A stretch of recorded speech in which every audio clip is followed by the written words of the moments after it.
All right, welcome out, sports fans, to another episode of the Gridiron 64 podcast. I've got pretty much my crew with me this evening. Earlier, we had part one, the interview, where we interviewed Referral Bobcats varsity football players Jordan Kelly and J.R. Moore. It was a great interview, about 30 minutes. It'll be uploaded tonight at about 10:30.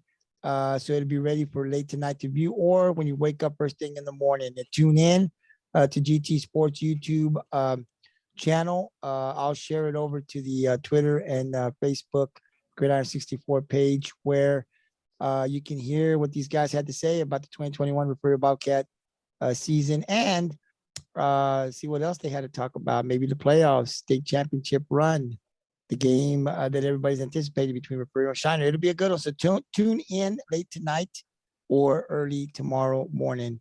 This is part 2 and 3 of the Gridiron 64 podcast. Of course, I said it's episode number 9, part 2 and 3. It's week 8 breakdown, and then we will preview week 9 of the GI 64 schedule. And like I said, I got one, the coach Steve Cantu is unable to be with us tonight, but I do got the other 2 crew members with me. Big T, Tony Pena is with us tonight. Big T, how you doing? I'm doing good, man. Ready to get it going. Absolutely. And then we got the Z-Man, Johnny Zavala. Johnny, how you doing? Doing good. And then I'm, of course, your host, Gabriel Trevino. So I'm going to throw it over to Tony. He leads us in the breakdown and preview. So go ahead, Big T. Take it away. All right. So first thing we're going to talk about is week 8. We're going to break those games down and see how we did on our picks. So for week 8, the first game that we got to break down is Ingleside versus Rockport. 6-0 Ingleside comes into 5-1 Rockport Pirate Stadium, where the Pirates take the win 49-14, and we all got that pick right except for TJ. Johnny, what are your thoughts on that game? Did everything happen the way you thought it was going to happen, or what's going on there? What are your thoughts? Pretty much, I pretty well thought it was going to go pretty well like that. I just didn't think Ingleside was going to hang with us. Again, it was all going to come down to the passing on both sides of the ball. So, it was Ace didn't have the greatest game that I thought he was going to have, but him being out there, pretty well held the backs from Ingleside back. Ace went 5 for 10, 126 yards, 2 touchdowns, and ran the ball 6 times for 34 yards. But we like to spread the ball around. With Devin Phillips with 13 carries, 53 yards, and 2 touchdowns, and he also had 2 catches for 68 yards. And then of course you have old John Chupi hitting the 100 yards again with 12 carries, 145 yards, and a touchdown.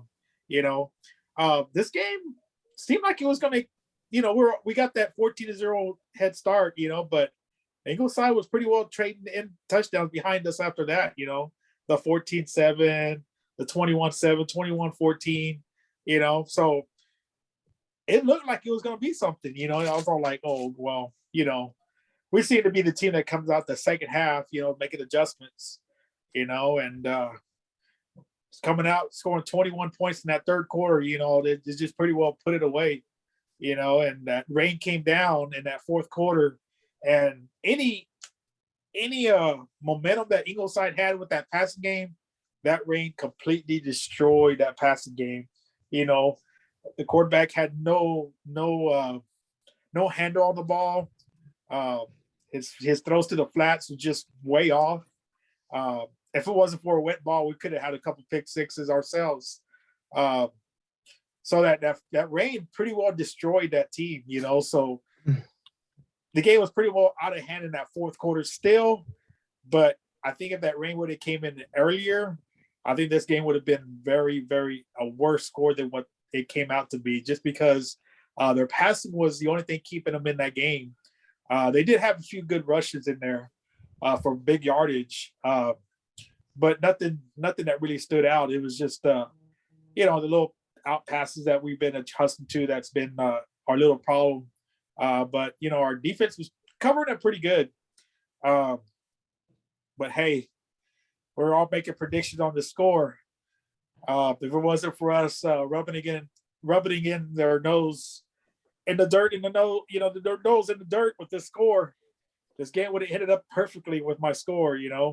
I predicted the game was going to be 55-14.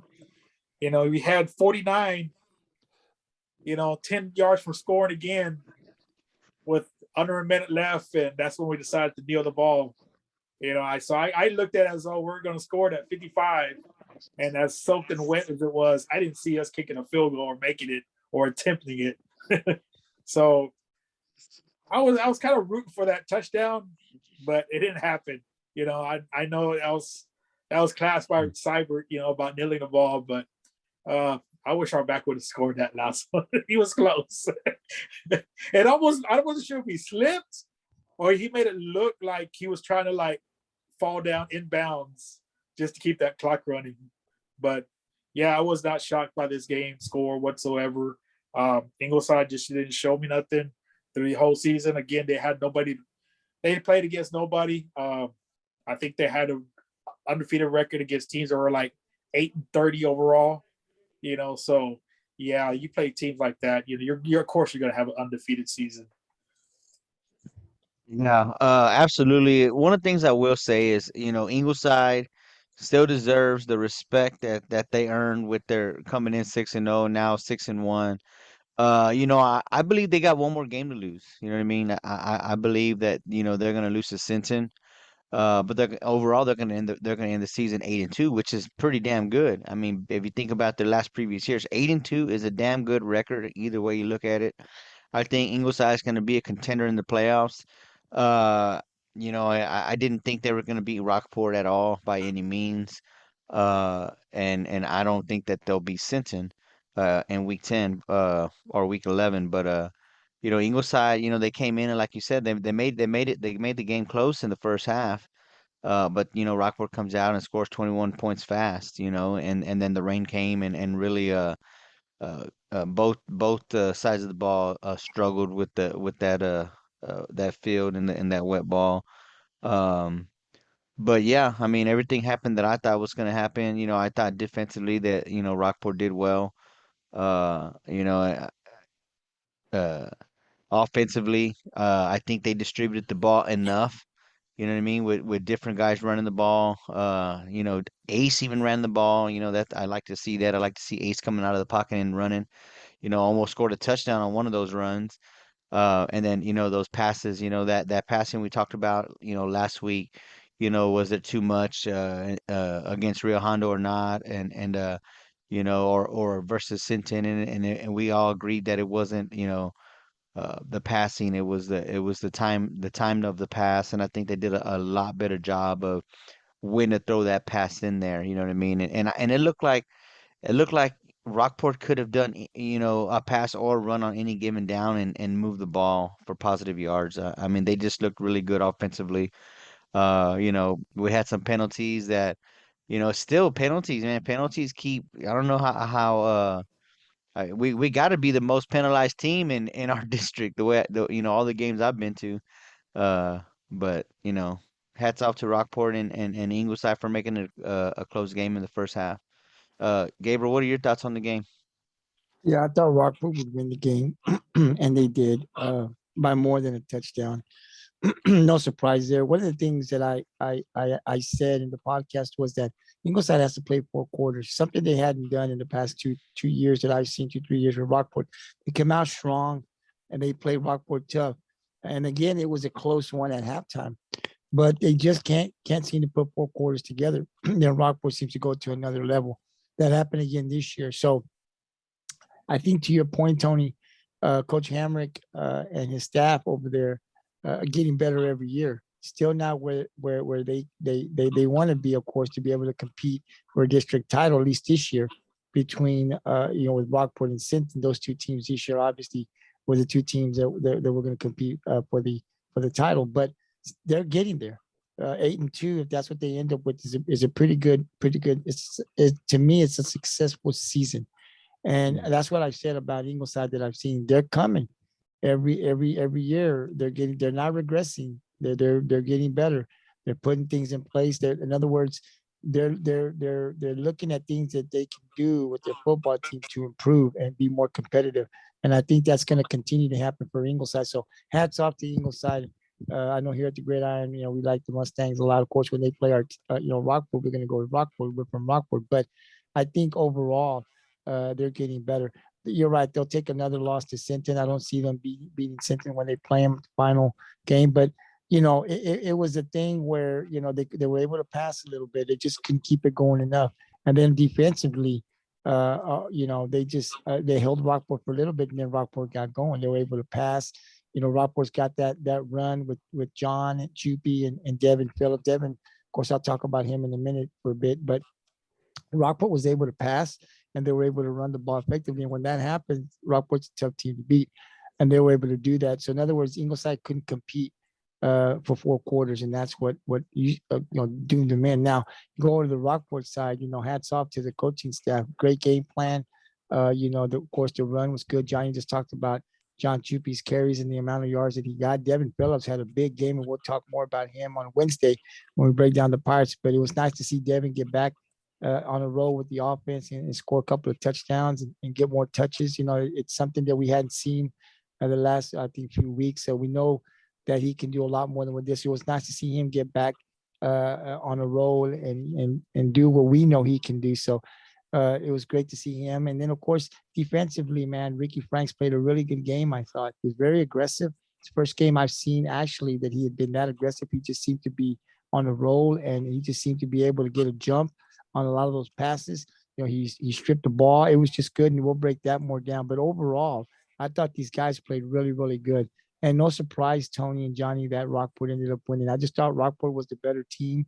And I thought they'd come, Friday night, they were going to be able to do it on the field. So great win for the Pirates as we try to continue to get better every week and win and see what happens in the playoffs. Yeah, and I was looking at those polls that you put up.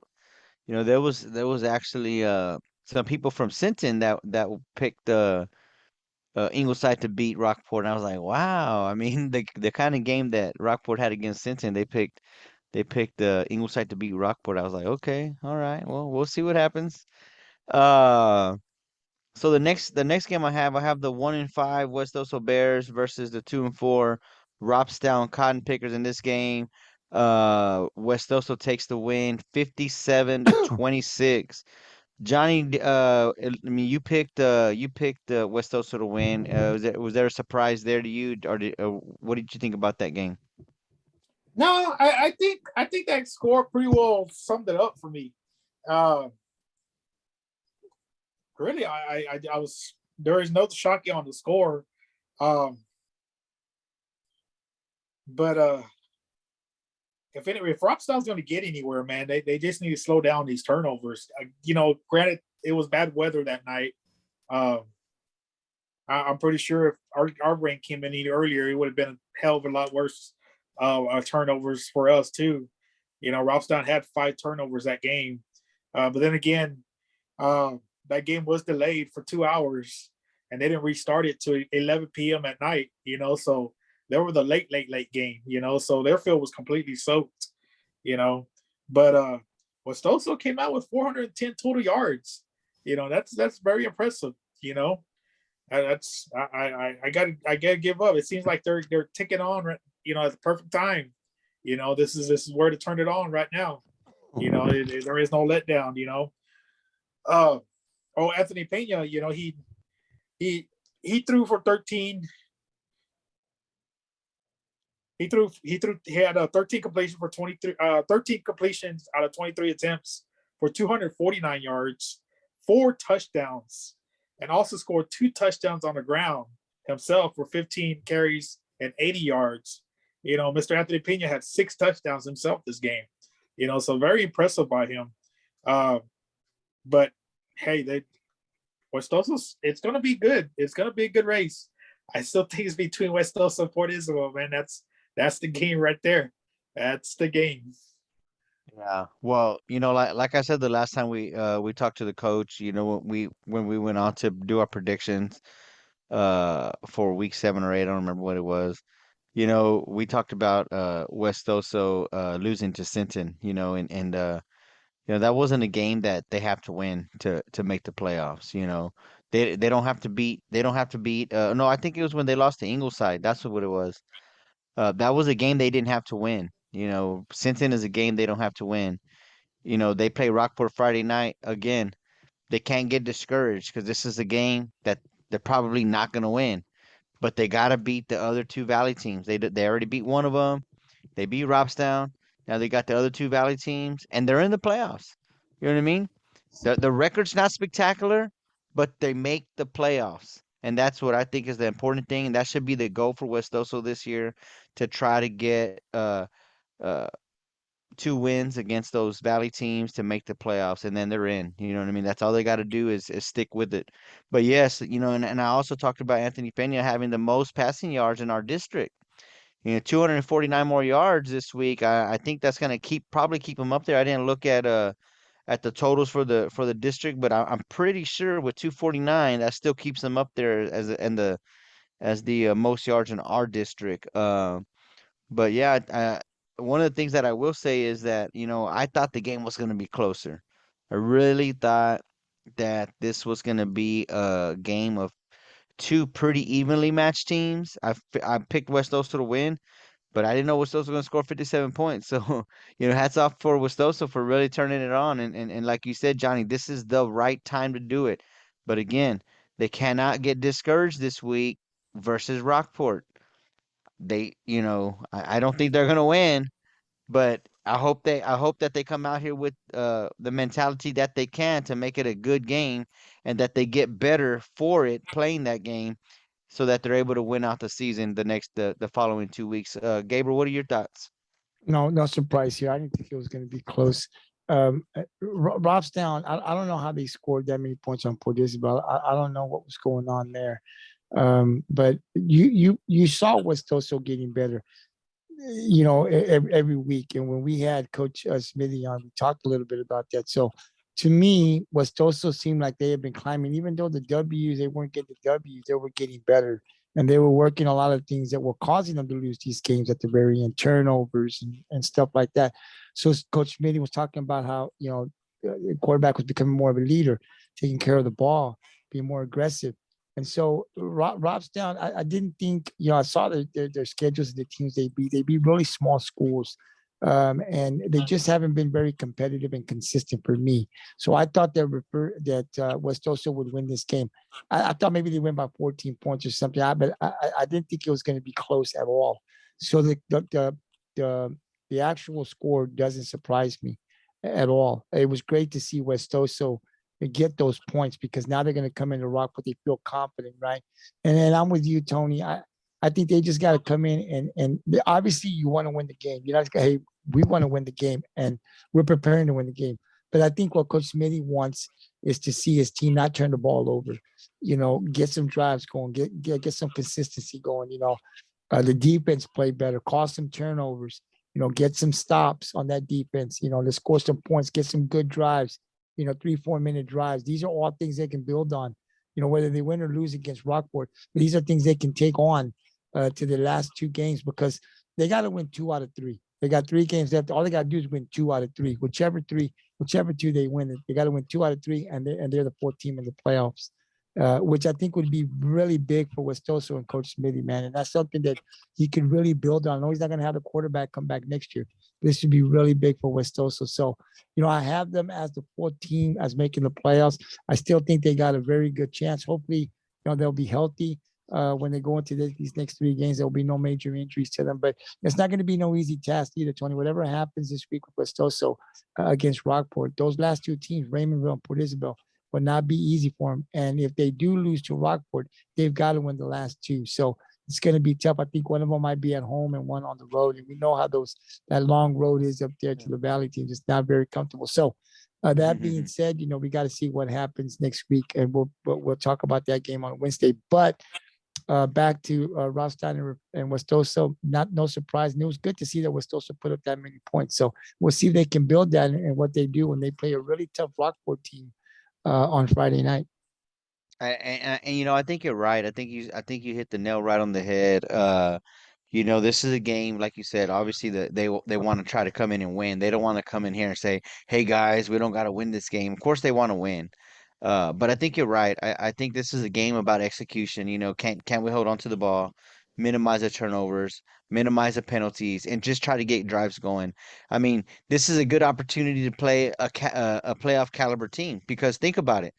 If they get in fourth seed, they got to play first seed in that District 15, which would be Carrizo Springs, and I think Carrizo Springs is still undefeated. So this is a great test. These next three games are going to be tough. You got Rockport, Port Isabel, Raymondville. These are going to be three tough games. So this will prepare them for the playoffs, but they, like you said, got to win two out of the next three games, and they're in. But this is a great game for them to start figuring out what kind of fight they have in them, and who they are, and just can they play 4 quarters of football? They did last week, but they need to be consistent. So this is a game also where they got to play. They got to put 4 quarters in, whether they score or not. They got to be competitive on the field. So we'll see what they do. We'll see what game plan they come out with this Friday night against Rockport, and again we'll preview that on Wednesday. Uh, the next game that I have, we have the 4-2 Moody Trojans versus the Flower Bluff Hornets. In this game, the Flower Bluff Hornets win it in a close one, 24-21 over Moody. Johnny, any surprises here? What are your thoughts? Ooh, my thing is like, what is going on in Flower Bluff? Where is this dominant team that I thought was going to compete for the district championship? High caliber Flower Bluff from the last couple of years. Playing this close against Moody and relying on your kicker to win the game. That's wow. That's, I guess my special team really came into this one. Or Kyler Meshke, I think I want to say. Meshke was the kicker who kicked the 31-yard field goal with just under 9 minutes, 34 seconds left in the game to seal the game. And Moody couldn't move the ball on Flower Bluff, So Moody played some defense that game. They played some defense.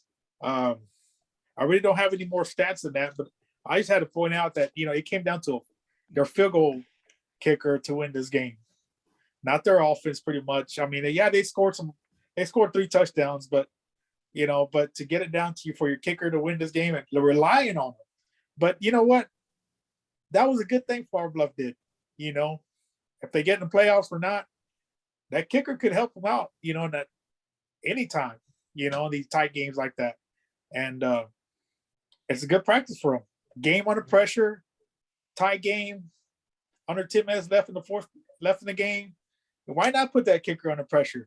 And he won the game. Any team could score, especially in high school ball with 9 minutes left in the game, because you got the clock that stops at their first down, over and over and over. So, 9 minutes in high school can last forever, but, that kicker had a lot of pressure on him, but he did it, but good job, Flower Bluff. That's who I picked. But again, I was kind of impressed by Moody on this one. Yeah, well, like I talked about Moody off camera. You know, Moody had two really good games, against Flower Bluff, and they lost a close one to Vets Memorial the week before.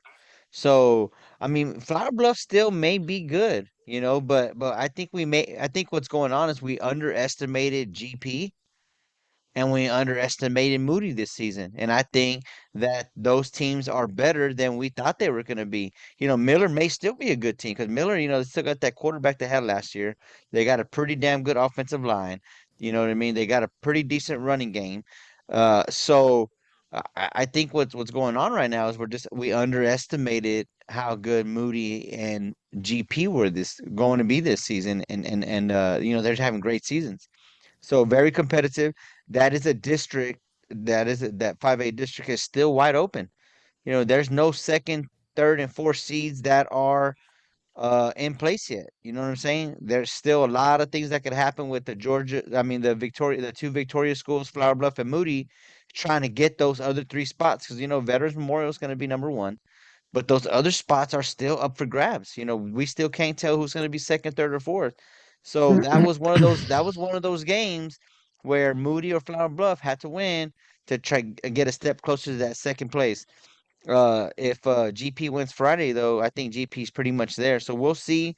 But that was a great game for Moody. And I know you said Flower Bluff, but that was a great game for Moody to really show that they can play 4 quarters. And if you're watching the score on Score Stream, they were ahead in this game. You know what I mean? Flower Bluff was, Moody wasn't playing from behind. Flower Bluff was playing from behind. So, I mean, I think Moody did an excellent job. It's tough when you got 9 minutes and you're down by a field goal and you can't seem to get it in there. It's got to be tough. It's got to be frustrating. But hats off for Flower Bluff for sticking with it and pulling it off. Gabriel, what are your thoughts on this game? Well, I think number one, I picked Flower Bluff to win this game. I didn't think it was going to be this close. It was going to come down to a field goal. But I think when you go on the Flower Bluff side first, I think you have to look at them and say, look, Flower Bluff has been dominant for the last couple of years, real dominant. I mean, it's only really been between them and Veterans this year. Was still their quarterback. They've fallen. I mean, they have fallen from where they were at. Now, that could be, you talked about Moody and Portland.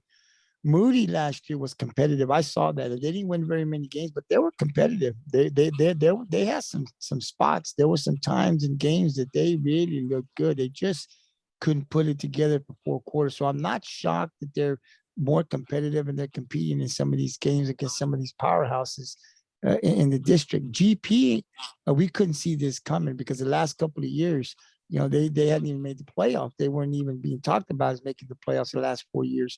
So then they get a new coach. What's the first thing we think? Well, it's going to take a while. So nobody could have predicted that GP was going to be this good so quick with the new coach compared to what we've seen the last couple of years. So I think it's a combination of Moody and Moody getting better. But I think Flower Bluff has fallen from where they were at because they've been dominant. They've been beating all these teams. I mean, teams like GP and them couldn't. So I think these teams are getting better, but something's going on in Flower Bluff. Whether they've got, I still think, enough talent, but we didn't see this coming. And the games that they are winning, they're not winning like they're accustomed to.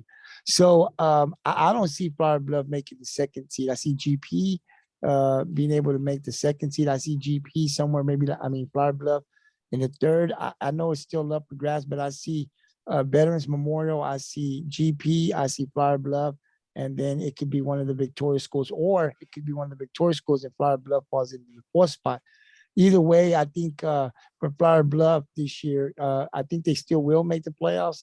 I don't think they're going to have that deep run. It don't appear like they have before. But if I'm Flower Bluff, I'm concerned for next year because you've got teams like Moody that are definitely climbing up. Gregory-Portland, Vets will still be there, and you got the victorious school. So we'll see what happens next year. But it was a great win. A tough win for Flower Bluff, one that they needed to win. They were able to grind it out and use their special teams to get the win. A win's a win.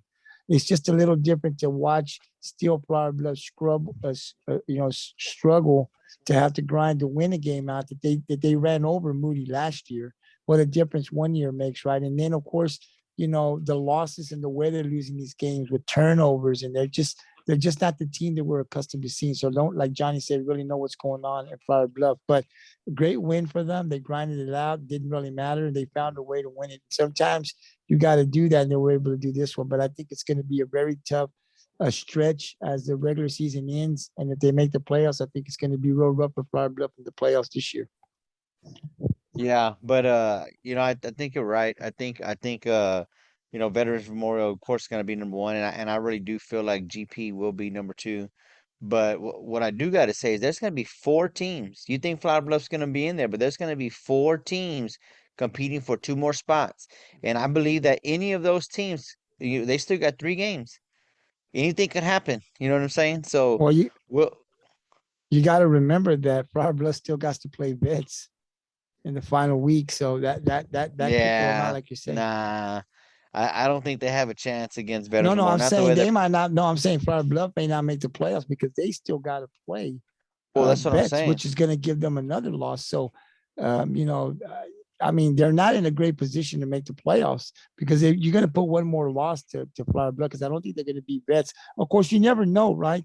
But you would think that Vets will win. So that's going to be one more loss for Flower Bluff. So let's see what happens this week. Victoria West beats, or is it Victoria West? If they beat GP, if GP happens to lose, Flower Bluff may be on the outside looking in. So I'm just saying they still got one more game that they're probably not going to win in Vets, which is another tough game, I should say. So they still got a ways to go. You're right. I mean, it's not like they can win out from here. They still got one tough game against the district leading Eagles. So that's going to be one more loss possibly that Flower Bluff could have that makes it just that much harder to try to get one of those 4 spots to get to the playoffs. So we'll see what happens. Still a lot of football left the last 3 weeks. Yep. Next game we have 4-2 Miller Bucks versus, this was actually our game of the week last week versus the 5-1 Calallen Wildcats. In this game, Calallen takes the game 55-33. Johnny, what are your thoughts on this game? Well, I had picked Cal, and I just thought maybe this could be a run and gun kind of game. Calallen scored on the rushes and Miller in the passive air attack. I guess Cali kind of made it a little closer there towards the end than it should have been. Because Miller did score 33 points, so it's quite a bit of points to be given up. But there was no way I stopped at Calallen. I mean, hell, shit. Epi started off the game with 9 carries and 161 yards and 3 touchdowns on the first half of the game. This game was continued on to a Saturday. But Luke Medina carried on for the next day on Saturday with 3 touchdowns of his own and 213 yards rushing on Saturday himself. Epi overall had 242 yards total rushing, between the 2 games. Well, I say 2 games, the split games, But overall, man, Calvin had 456 total yards rushing on the ground. And we were talking about last week about, what Jaden Brown was going to do. He didn't have such one of those big number games. He only had 209 yards passing, 3 touchdowns. 3 touchdowns, yeah, okay, yeah, good. But, coming from Miller, you're kind of expecting more than that. This is the high power offense that everybody wants to see, the 400 yards, the 5-6 touchdowns by the quarterback, but he wasn't there. It wasn't there. And we talked about, what if they do this? Oh, Ethan Greenwood on the ground again. What if we give him 30? I said last week, if he has 35 carries, this game will be close. He only had 13 carries this game for 54 yards and 1 touchdown. 13 carries is a lot different than 54 carries. I think if they would have got that 30-something carries, this game could have been closer. But what they were doing is giving the ball right back to Epi, giving the ball right back to Luke. Here you go, Luke. Here you go, Epi. Score it. Get as many yards as you can. We can't throw. We're stopping the clock on incompletions. Let's just give it to Cal and just run up, Yeah. 456 yards rushing offense for Cal. Yeah, I do gotta agree that if Greenwood would have got more touches on the ground, that the game would have been closer. It would have controlled the clock, would have kept the ball out of Calallen's hand. You know what I mean? And of course the clock would have ran, and they wouldn't have been able to score as many points. But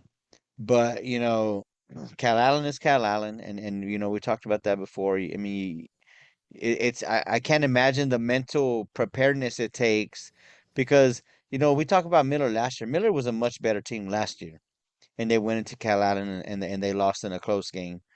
I think it was like 34-27 or something like that. I remember it was a pretty close game. It was like a touchdown. Um, and then the kind of season Calallen's having this year. I mean, it's I don't know how you mentally prepare for a team that's that good. But Miller did a good job. I mean, they scored 33 points. But I think, kind of like we talked about with some of these other schools, is they got to try to stay true to what they do. And if you're going to pass, pass. But if it's not effective, running the ball last week worked. You know what I mean? And then you go into week 8, and then you just pass all. You do a lot of passing, and it doesn't work out. So they got to figure out the right balance over there. I think Miller's still a dangerous team. Jaden Brown still has over 1,700 yards passing and 21 TDs. So it's not like he's not doing great. He's having a hell of a season as a sophomore already after 7 games. 1,700 yards. So he's doing pretty damn good. So we'll see how it falls, how it all falls. That's another district right there, that the 4A Division 1 district, that there's still some room to see who's going to be seated which way. So we'll see what happens. We still got 3 weeks left. But I was not surprised that Calallen won this game. Gabriel, what are your thoughts? No surprise. Calallen won it. I think Miller though. Um, I can understand last year that high power offense because Andrew Body made the difference last year.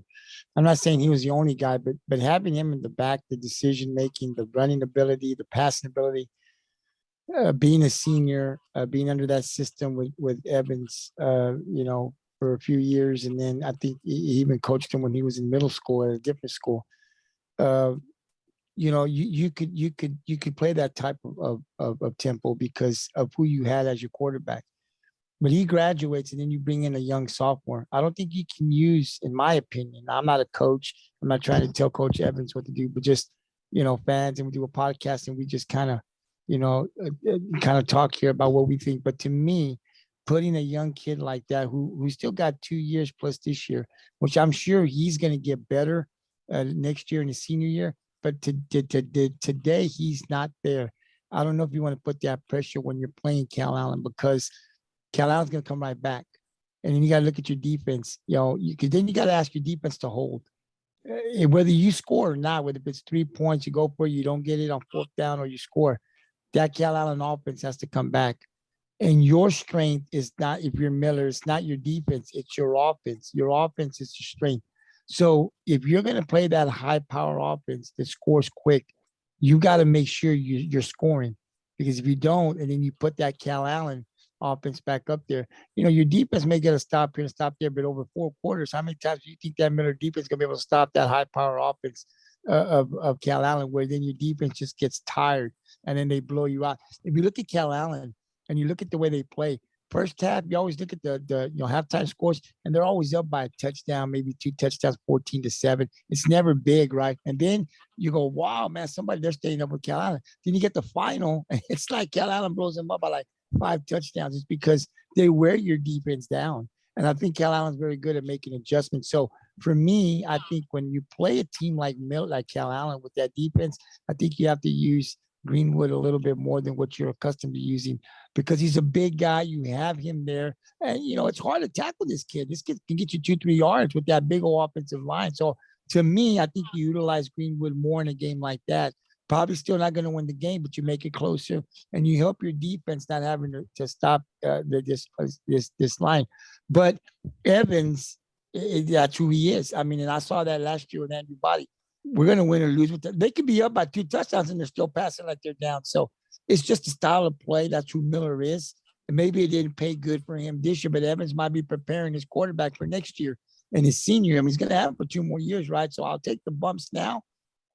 But this is going to help him develop into what I want to see when it comes to his junior and senior. I mean, that's what Body did.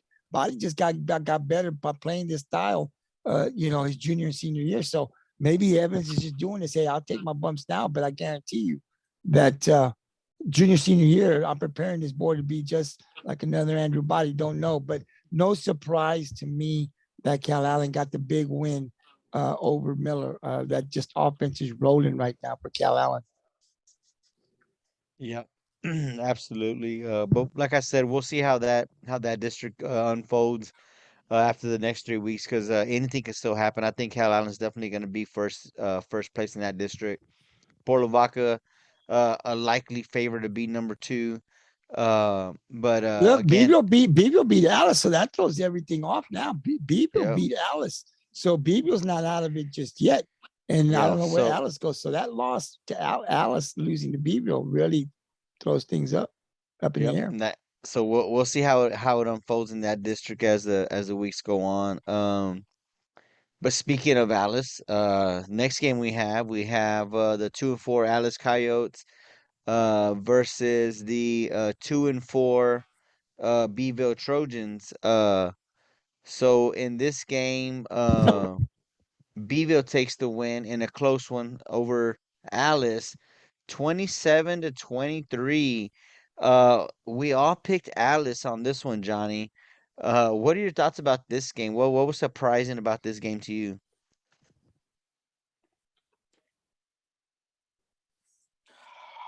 Yeah, I had picked Alice on this one.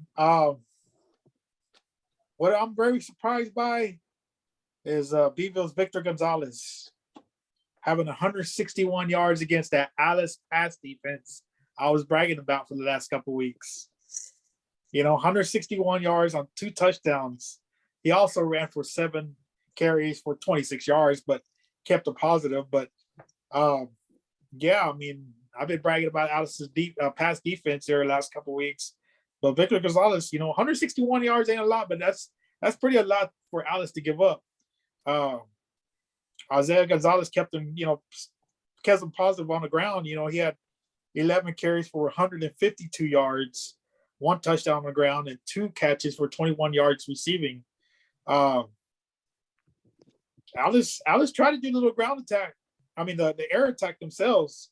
Ryan Salas, the receiver, had 9 catches for 152 yards. That's quite a bit for a receiver in high school ball. 9 catches for 152 yards and a touchdown. Oh, Matthew Ortiz, the quarterback, went 15 for 27 for 260 yards and 3 touchdown passes. That sounds like good for a win. I really don't know what happened this game, but Beeville jumped off to a 20-7 lead at the half, and I guess that was just too much for Alice to overcome. Yeah, I tell you what, Beeville has been struggling this season, and Beeville was in some tough games that they lost that they probably could have won.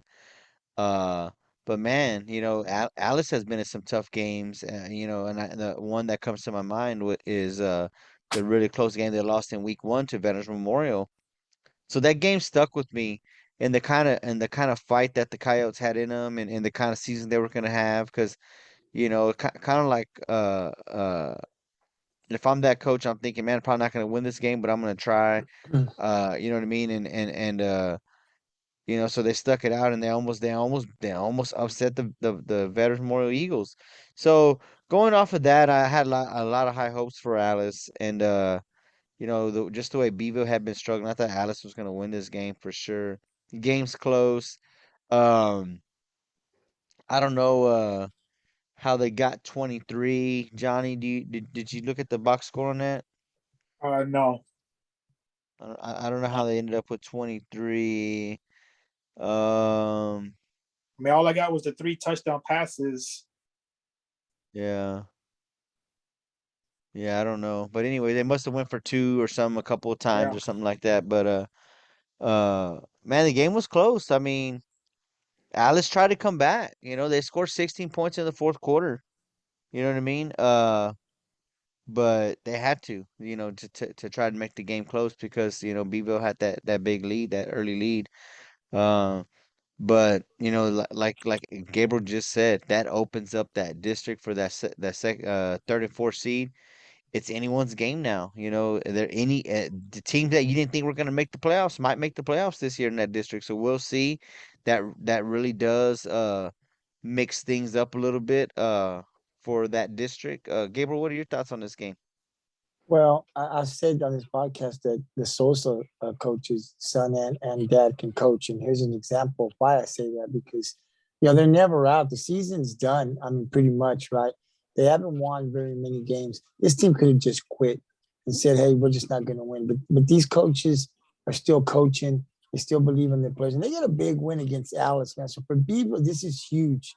And we'll see what happens in this district. I mean, Beeville is still very much alive to get a playoff spot through all of the struggles that they've had. We'll see how they finish out the regular season. There's still some tough games out there for Beeville, but man, definitely a big win for them going into this next week, and we'll see what happens. I mean, they, like Johnny said, they scored against probably the best outside of Calallen, maybe the best secondary in the district, and those guys gave up a lot of points to a team that have been struggling this year, and then just you heard Johnny's stats, so very unlike Alice. So for Beeville, great win, way to go out there and compete and play. Listen, that game was in Beeville, was it not? I believe so. Yeah. Okay, but either way, it's a good win for Beeville, and it's something they can build on for the next week. So they're still very much in the playoffs. Great to see the Beeville Trojans get a big win. Now you flip it over to Alice. To me, guys, Alice is done. When they played Vets, we had Coach Ben Bittner on, and he said that they were still trying to figure things out in week one. Definitely week one, that when they played Alice, was not the veterans team that you see playing this past Friday, right? Two different teams. So I think that's why Alice had a good shot. Veterans was still trying to figure out a lot of things. Ben Bittner, Coach Bittner, said that they're a young team. Then they were still trying to figure a lot of things with a new coach. I mean, he was the offensive coordinator, but he's the head coach now. So he was still trying to put things in place. So I think that had a little bit to do with it. Not that Alice wasn't good enough to beat Vets, but Vets still wasn't the Vets that we're seeing now in week one. But for Alice, for me personally, I just thought Alice was going to be a lot better. This loss to Beeville tells me a lot about Alice. They should not have lost this game to Beeville. Should gain some momentum with their wins, and they should have been able to go into Beeville and beat them. And that secondary that Johnny talks about, that gave up all those passes, but that's very discouraging to me for an Alice team that I thought would be maybe the third or fourth seed in the playoffs. Now, I don't know. I don't know what to expect. Alice has been up and down this year. They have not been able to get any consistency. I mean, I think that's still a very good football team out there. But for whatever reason, they can't get on a 3-4, game win streak. They just, or 5, they just can't do it. They play really good, the team that we think they're going to be. And then the next week they play to a team that I think they should have blown out, and they lose, and they can't stop people from passing. So to me, I think they're done. I don't think that they're going to make the playoffs. Of course, you never know. I hope that they do. South Texas is much better when Alice Coyotes is in the playoffs. But guys, I don't think they're going to make it. I really don't. This loss to B was not just a loss you can overlook. They should not have lost to this team, and they did. And so, what does that say moving ahead with the teams they got left? I'm not sure. But to me, it's a disappointing loss for the Alice Coyotes to have lost to Beeville the way that they did. I mean, I was close, but I still think they should have won against a team that's been struggling. They didn't do that. So we'll see if they make the playoffs. Still a lot of up for grabs, but disappointing that Alice lost that game to Beeville, in my opinion. Well, this is what I'll say. Alice is 0-2 in district. Their next 3 games is Calallen, Calhoun, and Tuloso-Midway. So I think they only win 1 out of 3 of those games. And they end the district 1 in, what would that make them? 1-5 in district, 1-4, whatever that is. I don't think they make the playoffs either. Beeville already got that win. Beeville already got that win over Alice, and I think they also got Tuloso-Midway, and that's a game that I think they can win. Let me see. I think they got Miller. They got some tough games ahead of them too. They got Tuloso-Midway next week, and then they got Calallen and Miller to end the district play. So right off the bat, they're gonna have one up on Alice, and if they win 1 out of 3, they're still gonna be up over Alice anyways. So we'll see. Still got 3 weeks left. See how that unfolds. So the next game I have San Diego Vaqueros, the 5-0 Vaqueros versus the 5-2 Lyford Bulldogs. In this game, the Vaqueros stay undefeated. They stay undefeated in a win, 24-6 win over Lyford. We all pick San Diego on this one. Johnny, what are your thoughts on this game? Yeah, I jumped on the San Diego bandwagon too. I think they're having a great season this year. thought maybe a little tighter game than this should have been. Maybe this was almost pretty much a shutout. But Derek Trevino had 10 carries for 115 yards rushing, and Mr. RJ Valerio in the air, he was 4 for 8, 67 yards. On the ground, he was 14 rushing for 50 yards and a touchdown rush. I really thought this was going to be a little closer game. I think San Diego pretty well got this district taken on their own now.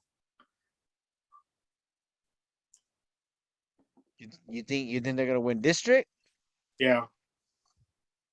They still got to play the London Pirates in week 11. They got it. That's gonna be a tough one. Okay, so remember what he said, Gabriel. I'm gonna put him down for San Diego over London right now, so he can't change his mind later on. Yeah, this, like you said, San Diego, we underestimated them the first 2 weeks of the season, and I think I picked Westoso over them earlier in the season, and San Diego came out victorious, and San Diego has been, as man, I would like to say, getting better every week, but man, they've been good since the start of the season. So I don't know what's going on over there with their program, but they are doing some exceptional things. And San Diego's not, they've always had a competitive football team as far back as I can remember.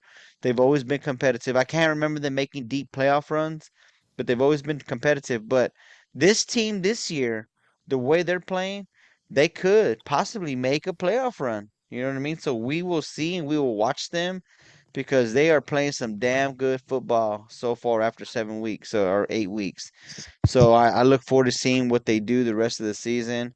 But yeah, I thought the game was going to be closer. I mean, you got a 5-2 Lyford Bulldog team come in, and I thought the game was going to be closer, but San Diego ends up taking it pretty big. So, Gabriel, what are your thoughts on this game? Well, I said Lyford who, and that's why I said Lyford who on the last podcast, because I thought that San Diego would beat them, and they did. We're gonna have coach, as a San Diego head coach, Ismael Ochoa, I think his name, Bo Ochoa. He'll be here on the Gridiron 64 next Tuesday, not tomorrow, but next Tuesday, not this Tuesday, next Tuesday, here on the Gridiron. We'll be able to talk to the head man there for the Vaqueros and find out what is it that they're doing down there. They've been so successful this year and still undefeated. I like to go and catch one of their games. Hopefully, I can catch one before the regular season. I think they're playing good. They don't. I think San Diego's a lot like Tampa. I don't know how big they are, but they've got some speed out there. But they play tough and they play with a lot of pride. And Lyford. I know I said who's Lyford, but Lyford actually pretty good, and they're pretty good every year. So for San Diego to beat a team like that says a lot for San Diego. Now, no surprise that they won, but that last game against London, it will be a good one. And I'll have to think and really do some research to see who I'm going to go with, whether it could be London or San Diego. They still got a tough game before we give them that district title. But up to this point, they've been playing really good. They beat a good Lyford team pretty convincingly. So they're on their way, and they got a good chance to finish undefeated this year in the regular season and bring the district title. How sweet would that be? So San Diego's playing good, man. And I've always said, until you can beat those guys, pretty much you got to ride with them, right? Because they're the best team right now. Let me ask you this. Is London undefeated as well?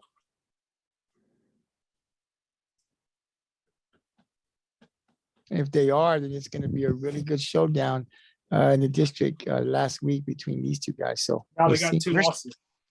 Right? Oh, London's got 2 losses. Yeah. Nah, London? Yeah, I thought they had 2 losses. No, that was Lyford. Was London? London. I'm looking at it right now. It's 7-0.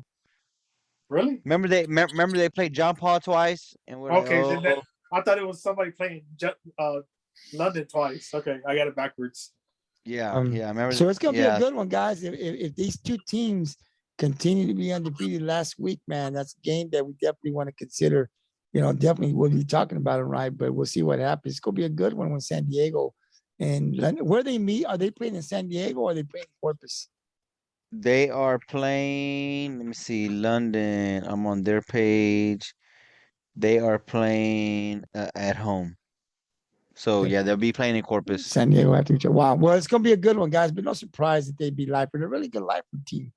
So Yep. very convincing win. So congratulations to the Vaqueros, man. They're doing good this year. Next game I have the Sinton Pirates. The 5-1 Sinton Pirates going to Raymondville. The 3-3 Raymondville Bearcats, and this game Sinton takes it 48-0. Johnny, did you think this game was going to be close? What are your thoughts on this game? Nah, not close at all. After we've seen Ravenville, we've seen Sinton. Pretty obvious this was not going to be a close game. Rene Galvan pretty well handed off to Braden Brown for this quarterback role. Rene, I guess, started off the game. You know, he had his 2 passes, 2 completions for 14 yards. You know, of course, he's going to run the ball. So he had 7 carries for 100 yards and a touchdown. But he pretty well passed it on to Braden Brown, who has 17 attempts with 12 completions, 128 yards and a touchdown pass. And Braden also ran the ball for 95 yards on 10 carries, 3 touchdowns on the ground. Ryland Galvan actually got into this game. He had 8 carries for 55 yards and a touchdown on the ground himself too. So, yeah, they pretty well take the game pretty lightly with Raymondville. So, yeah, I wasn't surprised at all with this one.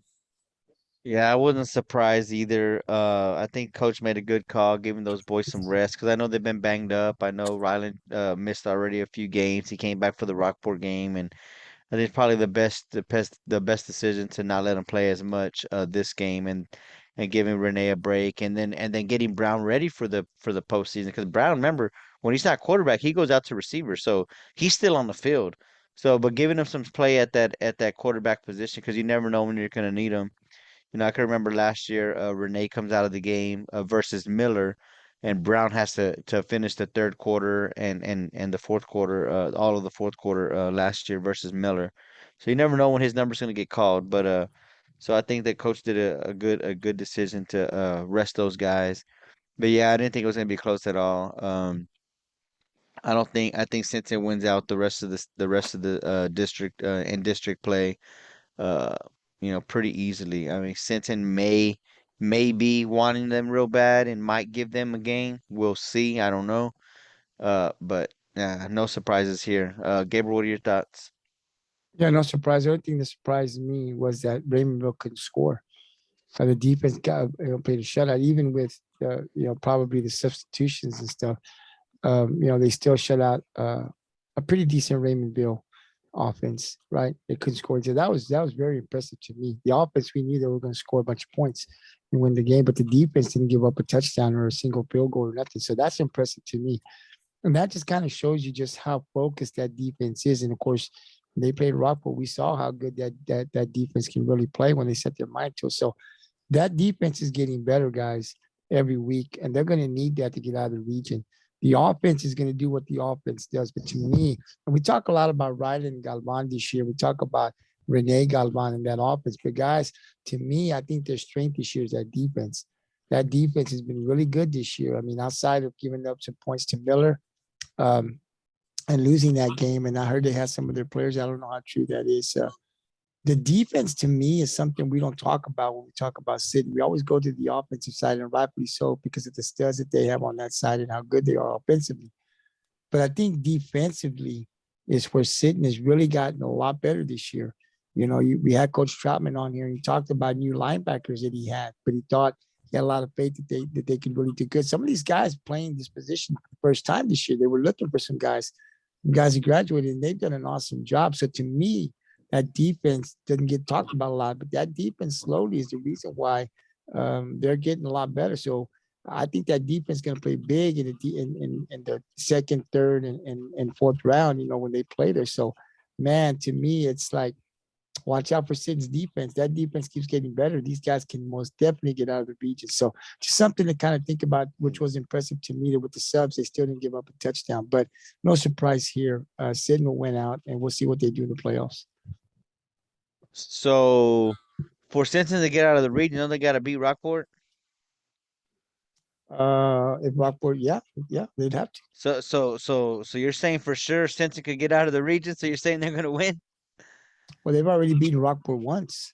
I Yeah. don't see Well, why they couldn't do it again. I mean, I love my Pirates, but well, they've done it look at once. Wimberley and Navarro. They trade each other off. Whoever wins in the regular season loses in the postseason. It's happened 2 years in a row. So I think that both teams getting better, uh, I think Rockport has a chance, and Rockport had a chance to win the game that they played them the first time. So Yeah, no, we'll we see. did. It's And no, we did. And I think Rockport, if they meet again, could beat them. But what was really disturbing was that defense really manhandled our offense in that game. It was our defense that kept us in that game. So I would love for another matchup with Sinton. That'd be really good. And I think that yeah, Rockport can win that game. I just think in this game, that defense really played good. Had that Sinton defense not played as good as they did when we played them this year, Rockport wins that game because our defense stopped their high-powered offense. We just couldn't get. That's why I'm saying we don't talk a lot about that Sinton defense. When people talk about them this year, they talk about the Galvan boys in the offense, which rightfully so, they're good. But that defense for Sinton is really good. They don't get talked about a lot, but they play good every week, and they'll need that defense if they want to get out of the region to play Rockport, to play Wimberley, Navarro, or Cuero. And yeah, that defense is yeah, really good. yeah. That's the tough road right there. It's Being tough. that number 2 seed is a very tough spot. Yeah. Very, So that first round will go good, but yeah. the second round you're playing a district champion. The third round you're playing a district champion. Hey, unless they And get the fourth upset. round, No, you're playing for the regional. but listen, guys, I still think Rockport. I mean, Rockport can play against all four of those teams, and I give them a chance to win against all. They're not like they're gonna like Rockport doesn't have a chance against any one of those teams. I think Rockport, will they win? They got to play, but I think we're good enough to beat Cuero. I think we're good enough to beat Wimberley. I think we're good enough to beat Navarro, and I think we're good enough to beat Sinton. We're right there with these guys. They're not that much better than we are. We're right there with these guys. This Sinton could probably get out of the region, and you saw what we did. And if we play him again, that may be an advantage to Coach Cyber because he now knows what they can do and make the adjustments. Sometimes when you lose a game, it benefits you if you meet this team again. But I think Rockport could beat any one of these three teams when they meet in the playoffs. So being a second seed is tough. But remember, we got depth now in that running. But Rockport's not just one man and up. I mean, they can pass. They've got good runners. And our defense is pretty stout, like Sinton's defense. So I wouldn't count Rockport out whether we're in the second. And I know you're not, Johnny, but I'm saying it's going to be a heck of a playoff game between these four teams. And then you throw in Smithville and Navasota, who got experience. And it's going to be a really good playoff game. Hopefully, we'll get into that third and fourth round, but we'll see. But it's going to be a good playoff in our district, in our region. With the guys, it's going to be good. It's gonna be some good football for sure. So the last game I have before the state game, I have the Veterans Memorial Eagles, the 7-0 Veterans Memorial Eagles versus the 0-6 Carroll Tigers in this game. Veterans Memorial wins 66-24. So Johnny, what are your thoughts on this? Are those 24 mercy points, or do you think Carroll went in there and try to score and put some points on the board? What are your thoughts on this game? I think those 24 were pretty well mercy. Victoria seemed to pretty well dominate all, on paper pretty much. With Elijah Durrett, 4 for 14 for 20, had 14 completions out of 26 attempts for 209, 2 touchdown passes, had 8 carries for 57 yards and a touchdown rush. While old Jeremiah Sosa on the ground, he had 111 yards just on 5 carries and a touchdown. Best just kept it on the ground. Playing simple, grind it out, 317 yards on the ground with 6 touchdowns on the ground. So, yeah, I think they just went in there, work on their ground attack, see what they can do. I really do think those 24 points were pretty well mercy points. Yeah, there's no surprise here. I don't have a whole bunch to say about this game. I know Gabriel thought earlier in the season that Carroll was gonna, they got a new coach and maybe he could, show some early season spark to that team, but it's just not happening this year. Hopefully that changes for them. Again, I mean, I don't wish a 0-10 season on any football team because I know how hard, and we talk about it with our Rockport boys, how hard they work in the off season and stuff like that. So I know it's got to be tough, but you got to give it up. You got to give it up to those football players that are still showing up for practice and still you know trying to play and compete in those football games. Again, hats off to the Carroll Tigers and the players who are still sticking it out. But Veterans Moore is a good team. And no surprise there. Gabriel, what are your thoughts? Nah, nothing. I just, I knew they weren't going to win this game. You hate to see, like you said, any team go through what they're going through. Hopefully they'll win a game. I think they still got to play Ray. And that'll be interesting because I think Ray's undefeated. Ray hasn't won a game either, I believe. I haven't really stayed up with them, but if both these teams are undefeated, one's got to win. But it's hard for both programs. They're on a down year this year. And we just kind of hope that they can get back up. But it's tough, man, when you don't win. And definitely hats off to these guys that are still out there busting butt every week trying to get their first win of the season, man. My hats goes out to these guys. And hopefully, they can, look forward to the off season, get better, and be more competitive next year. We'll see what happens. All righty. So the last game I have for week 8, I have a state game. It's a 3A Division 2 game. We got the number 9 Abernathy Antelopes versus the number 10 Idalou Wildcats. In this game, the Antelopes take it 33-10.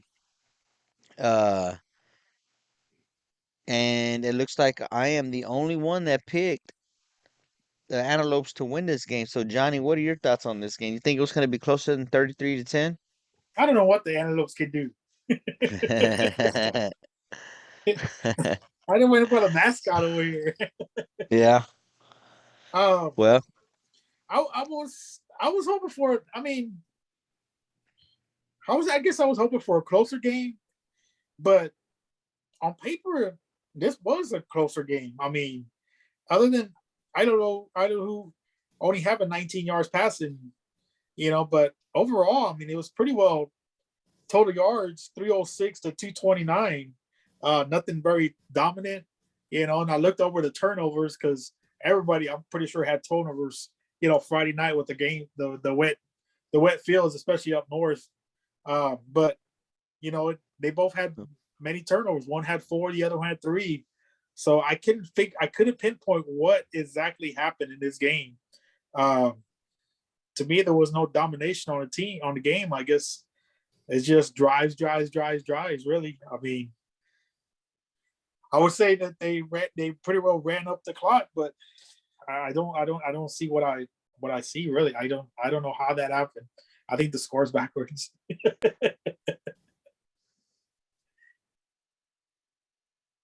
Can't hear you. I forgot this one. Mutes like that. Nah, either way, you have two 6-0 teams playing against each other, number 9 versus number 10. Looking at both of their previous games going into this game, I mean they both played some tough teams and they both had some teams that were, had losing records. So, it was really hard to pick who was gonna win. In this one I don't know a whole lot about either of these schools. It was a good pick though, I think, for a state game.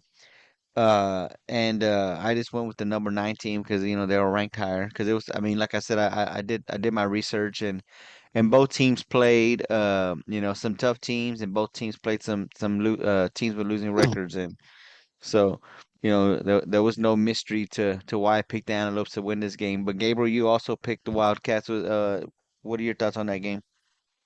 No thoughts. I just kind of went with whatever. Didn't really pay attention much to that game. Well, I tell you what, the when we go into the week 9, that state game's gonna be a game you're gonna want to pick. So we'll see. Yeah. But that's all I have for the week 8 breakdown. So I'm taking it back to you, Gabriel. Hey, you tell me, guys. We've got to. Well, do you guys want to continue with the preview? We've got to travel to Sinton tomorrow for the volleyball girls. So, do you want to go ahead and do the preview real quick? What do you guys want to do, or do you I can want do to this say? pretty real quick. All right, go ahead, I don't. Tony. I don't Take it really away. have much to say about the games, but Go ahead, Tony. That's we fine. can do it real quick. Alrighty. I got it right here. So now we're gonna go into the week 9 predictions. We don't have Steve here, so we'll have to get his predictions another day before these games are played. But for week number 9, we have for game number 1, we have the Tuloso-Midway Warriors, the 1-6 Warriors versus the now 3-4 Beeville Trojans.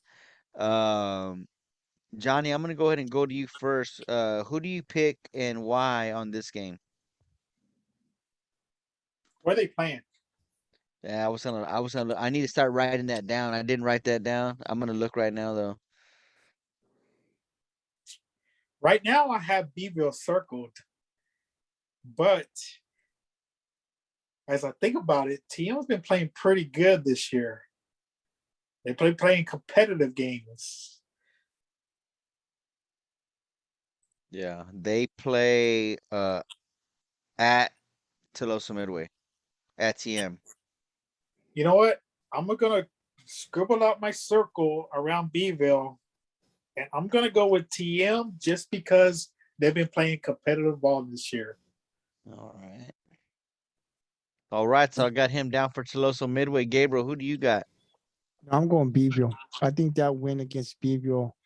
I think Beeville beating Alice. I think Alice is better than Tuloso-Midway, really. And I think defensively, Alice is a better team. And so if Beaver could score that many points, 21 plus points, to beat a good Alice defense, I think they'll score more points, or they should be able to score more points against Tuloso-Midway. Remember, Tuloso-Midway's defense is really that good. They're big, but they're not that good to me. So I'm going to go with that. I would have gone with TM had Beaver lost to Alice, but that win against Alice was big for Beaver, and I think they'll use that momentum against Tuloso-Midway. Now, the big question here will be, TM's offense, those big guys can open up some holes in that run game, then it's going to be a long day for Beeville. Beeville can't stop Tuloso-Midway's run, then I think TM's got a very good chance of winning. But if Beeville's defense can stop TM, because TM can't pass. I mean, we've seen that. So Nope. it's really the run, but they got some big boys. So if Beeville can somehow stop that run, then I think Beeville wins it. I'm going to go with the TM defense. Got to remember, what did we score against? What did we score against Sinton? How many points did we score against Sinton? 21. How many points did we score against TM? 24. Something like that. 24 or 28. My point right there.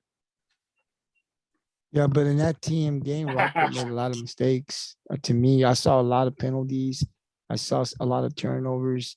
If they don't get those turnovers, if they played a better offense, the penalties in them, Rockport would have beaten TM. TM shouldn't have been in the same field with Rockport. Rockport hurt themselves a lot in that game. That's probably the worst game offensively I've seen them play all year against TM, a team they should have wiped out. So I just don't think that the thing that about TM guys to me is their offense can't pass. They're one dimension. They're just a run game. That's it. That's why they don't win a lot of games, because that's all they can do. They can't pass well at all. They don't throw the deep ball, and they don't even throw the short pass very well. So unless they've gotten better progressively when Rockport played them, they're one dimensional. If you can stop that, you stop that whole offense, and then your offense go. That's why they lose a lot of games. But we shall see what happens if Beeville can't stop that run, because those guys are big. If Beeville can't stop that run and they can, move that ball, and score and take 6, 7 minutes, 5 minutes off, then that's a good recipe for TM to beat. So I can see that happening. But man, that pass to Beeville's passing. And so if TM can't stop that pass, Beeville should beat Tuloso-Midway on Friday. Yeah, I also have Beeville. That win over Alice convinced me. Tuloso-Midway, and I understand your point. Tuloso-Midway has played has been playing some competitive games. I mean, they're not getting blown out by. They didn't get blown out by Calallen. They didn't get blown out by Rockport. So they played some tough teams that they didn't get blown out in. So that tells me a lot about their defense. But I think I'm with Gabriel. Just their offense. Not being able to pass at all, and we saw it. I don't think they're going to be able to beat Beeville. So I got Beeville on this one as well. Hey, Johnny could gain. Hey, Johnny could gain one on us if we're wrong. That's one thing that Johnny could get out. I'm climbing that ladder, baby. He Yeah. loves it. He loves it when we pick against him because that gives him an opportunity to go up. So I think he picked it, so he hopes. So the second game that I have this is gonna be a good one. 6-1 Ingleside Mustangs, and this is for third seed. 6-1 Ingleside Mustangs versus the 6-1 Port Isabel Tarpons. Gabriel, who do you got on this game? I'm going Ingleside. I think Eagles. I haven't seen Port Isabel play not one game, so I'm going in this just by what I've seen with Ingleside. So, I do think this is going to be a good one, but I got to stick with the team that's closer to us down here on this side of the of South Texas, right? And that's Ingleside. I think Ingleside. We saw the pass against Rockport. I think Rockport's defense is a lot better than Port Isabel's defense. And even though they weren't able to score but 14 points, they did pass the ball pretty effectively on us. They were getting, and they can run also. And the thing with Ingleside is their defense is really good. So I think Ingleside will have enough to beat Port Isabel. Is that game going to be played in Ingleside or Port Isabel? Nope, they got to come all the way over here. Ingleside. So I'm going to go ahead and take Ingleside in this one. I think they bounce back. If they can get this game from Rockport out of their minds, amnesia, like the coaches say, right, and start focusing next week. If they can do that, and they have a good week of practice, I think they beat Port Isabel. I'm going Ingleside. All right. Johnny, who do you got? They're both 6-1. They both really, I mean, if you look at their preseason games, have played teams that are not spectacular, but Port Isabel just recently got whipped by Sinton, so they've already gotten a taste of that. So who do you got? I'm going to go with Ingleside, and I'm going to say this. This is not a must-win for Port Isabel to get in the playoffs. True.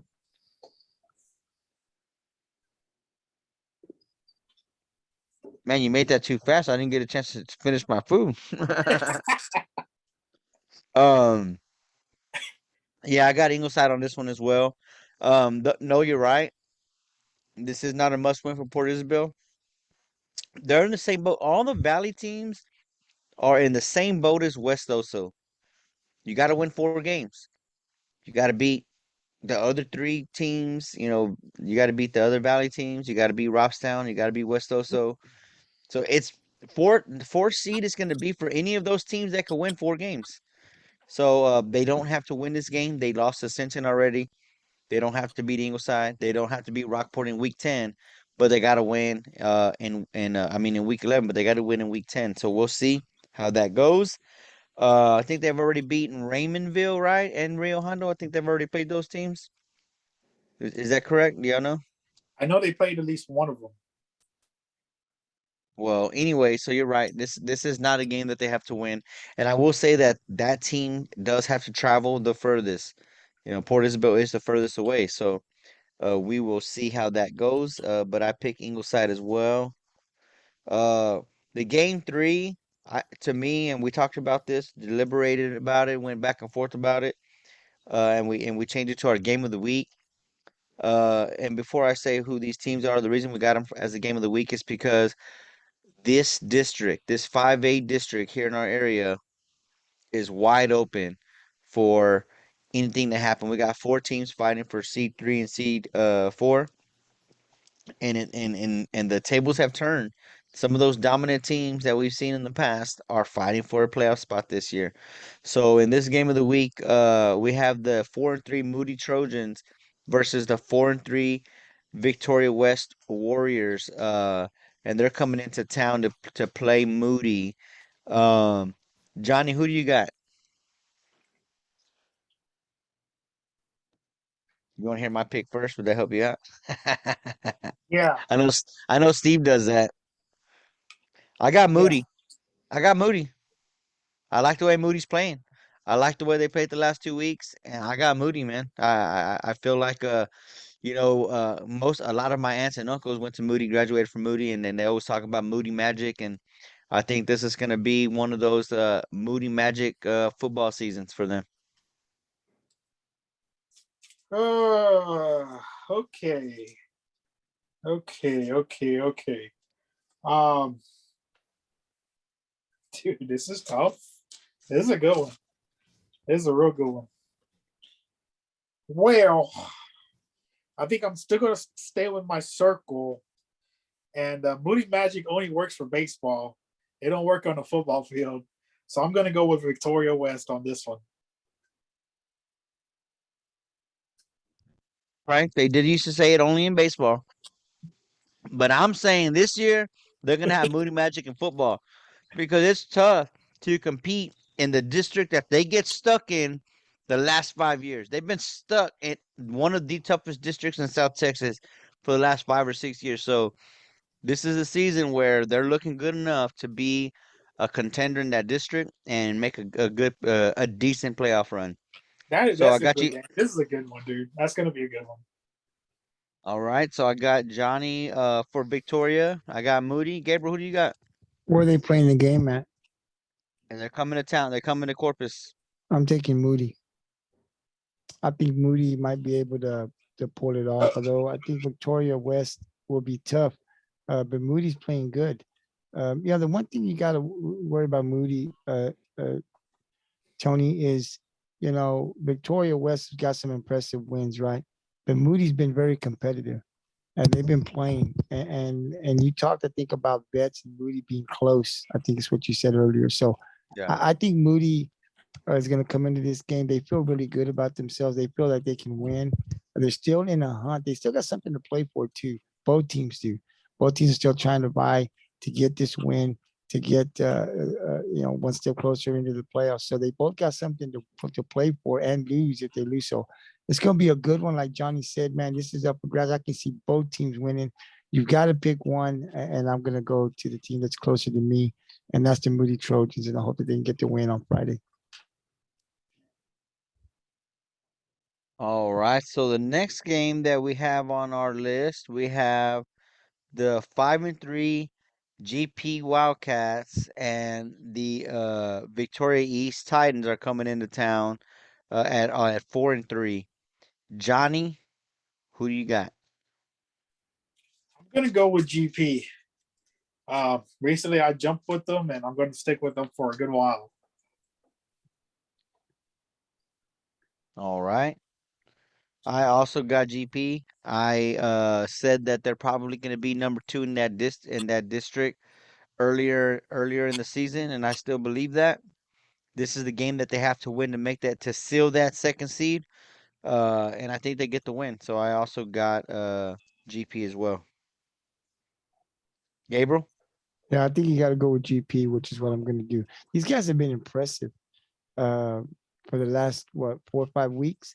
I mean, they just keep proving that that they can win, and they keep getting better every week. So it'd be crazy to go against them until they lose a game.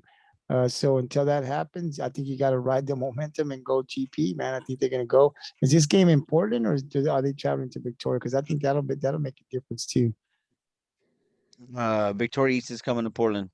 Yeah, and with the momentum and the crowd and everything like that that's going on, I think GP is going to be able to win this game. Although this is going to be a good one, but I'm going to ride with the Wildcats. All righty. Okay, we got another good one. Again, we talked about that 4A Division 1 district. We got the 4-3 Miller Buccaneers taking on the 4-2 uh Calhoun, Port Lavaca Calhoun Sand Crabs. Um and they will be playing here in Corpus. So, Johnny, who do you got? I'm going with Calhoun with this one. I think this will be a high scoring game, but I think Calhoun's going to pull it off. All right. Gabriel, earlier you made it sound like you were going with Miller. Is that what you're doing, or were you just saying that you thought that that was going to be a good game? I think it's going to be a good one, but here's what it comes down to. For me, this is what it's going to come down to. It's going to come down. We know what Port Lavaca is going to do. We know what Calhoun's going to do. They're going to run. That's what they're going to do. And they let you know that's what they're going to do now. So knowing that Calhoun's going to run, can Miller's defense hold that run? Because they're going to run for 4 quarters. They're not going to pass. They're going to run for 4 quarters. So we know what Calhoun's going to do. Can Miller's line, defensive line, or linebackers, can they stop Calhoun? To me, Calhoun is like another Calallen when it comes to offense, when it comes to the run game. Now, they may not have the backs, but they run. And we just saw what Calallen was able to do to that Miller defense. So I don't think that Calhoun is as explosive and as good offensively as Calallen, but they're going to wear that Miller's defense has not shown that they can stop the run. So they'll make some adjustments after the Calallen game because you got another team this week that's coming in that does the same thing Calallen does. So can Justin Evans and his assistants, make the adjustments to stop or slow down Calhoun? I don't know. I'm assuming Johnny thinks no. That's why he picked Calhoun. So I think Port Lavaca will be able to run on that Miller defense and score some touchdowns. Then we flip it up to the other side. Miller throws the ball. How good is Calallen's defense or secondary? Because we know Miller's going to throw. Is Calhoun's secondary good enough to slow him down or stop them? So what you have is, can Miller's defense, run defense, stop Calhoun? And can Calhoun's defense, secondary in particular, stop the passing, the Miller? Because we know what both are going to do. That's the question, T. And so, which one do you go? I think that Calhoun's going to be able to run on Miller and score some touchdowns. And what they do is, and then I think that Port Lavaca's defense will be able to slow down Miller somewhat, not completely, but some down. But what I like, and I'm going to pick Calhoun, is because while Calhoun is running the ball, they're also taking time off that clock, and that if they can do that and be successful in running, then that high power offensive Miller can't score and be on the football field. And I think that gives them an opportunity, a good chance to win. So I'm going to take Calhoun like Johnny over the Miller Bucks. I also have Calhoun in this game. But what happens if Miller comes in here and decides that, I should have done this and I should have done that versus Calallen to make the game closer, which is run the ball. What if they come into this game and they run the ball? What if Greenwood gets 50 touches or even 35 touches? Does that change the dynamic of this game, Johnny? No, But it would have against Calallen, but it won't against no. Calhoun. That's what you're saying? I think. Yeah.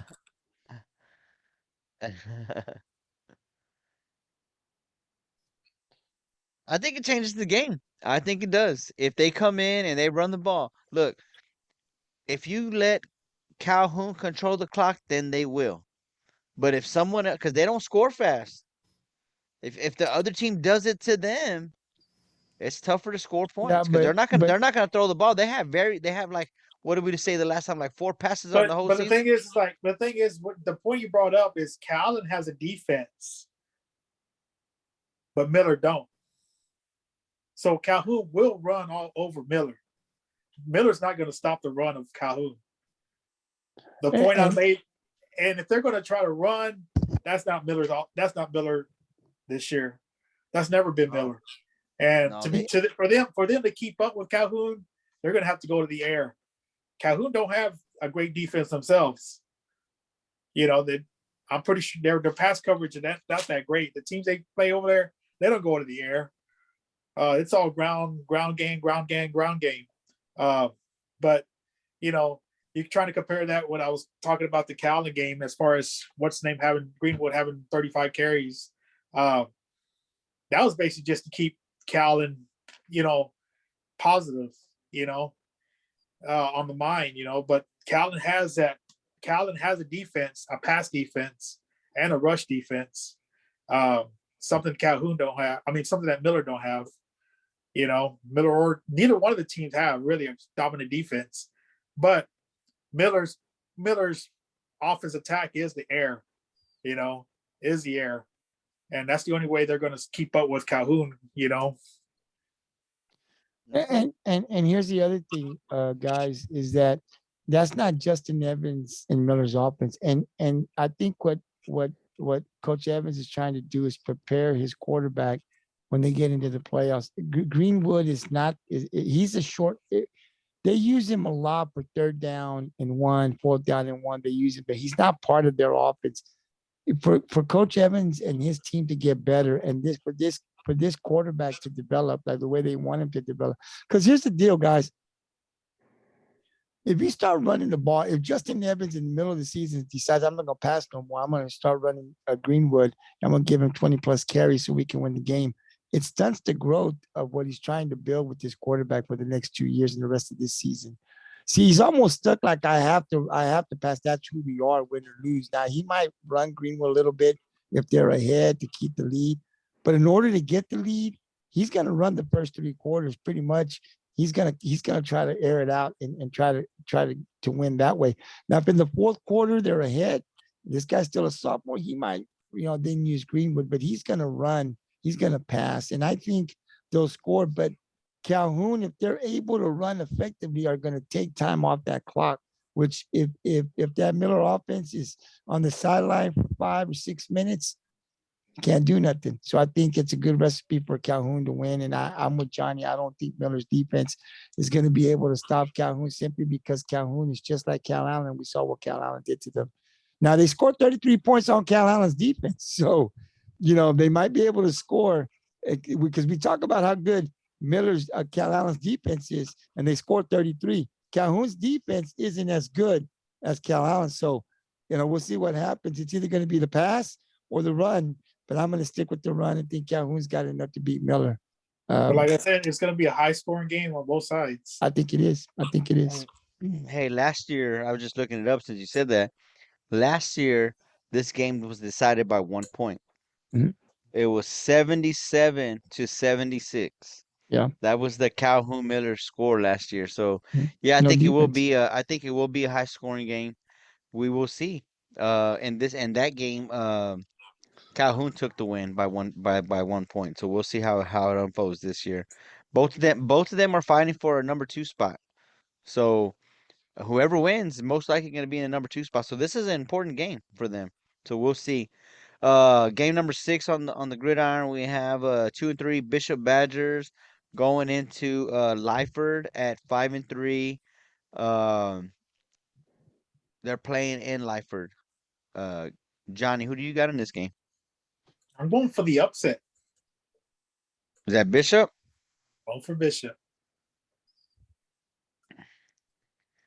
All right. Well, hey, I mean, Bishop, when before I picked Lyford, I went, 5 and 3, that's pretty good. Bishop has been competitive in some games, so I could see why you would pick Bishop. But I just have confidence in Lyford. They had a tough loss. Well, not a tough loss. I mean, San Diego's good last week, but I think they're gonna regroup, and I think they're gonna beat Bishop this week. What are your thoughts on this game, Gabriel? Well, Bishop played San Diego a lot closer than Lyford did, Yeah. So, but that's 1 week. Overall, Lyford's got the better record. And I think Lyford's going to be able to beat Bishop come Friday. So I'm taking Lyford. Lyford, who? So who did Bishop play? Lyford played who last week? Lyford played San Diego and they lost 24-6 or something like that. And what did Bishop play San Diego with? What up? Let me look it up real quick. I don't want to tell you the wrong score.